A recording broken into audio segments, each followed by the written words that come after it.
De leur berceau jusqu'à la tombe, les albinos sont pourchassés et les parties de leur corps, recherchées. Tout, leurs orteils, leurs cheveux, leurs ongles et même leurs selles sont collectés. Les déclarations ce vendredi de l'experte de l'ONU, Ikpono Ozairo, sont glaçantes.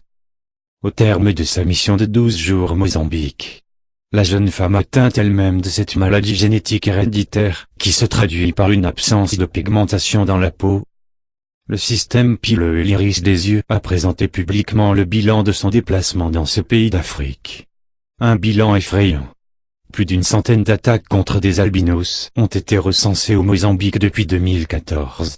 Un phénomène nouveau dans ce pays selon l'experte des Nations Unies, qui cite la possible implication des structures criminelles venant du Tanzanie ou du Malawi voisin.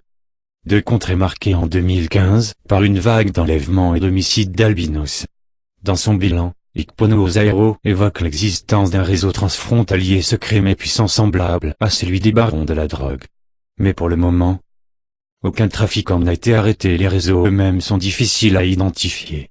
Entre 20 000 et 30 000 personnes sur 26 millions d'habitants sont atteintes d'albinisme au Mozambique. Dans plusieurs pays d'Afrique subsaharienne, les membres et les os des albinos sont utilisés pour des rituels censés apporter richesse et pouvoir. En Tanzanie, on estime qu'un habitant sur 1400 est albinos, contre 1 sur 20 000 chez les populations occidentales. Selon l'association Under the Samson, sous le même soleil. Véritable peur. Au cours de sa mission au Mozambique, l'experte de l'ONU s'est rendue à Maputo, Nampula et Beira, pour y rencontrer des familles de victimes d'attaques. Des malades mais aussi des détenus accusés de crimes contre les albinos. Elle a échangé avec des guérisseurs et des chefs religieux.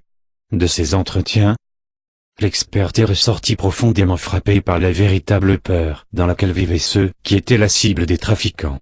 Ikpono Ozairo a également assisté à un procès sur la tentative de vente d'une partie du corps d'une personne atteinte d'albinisme.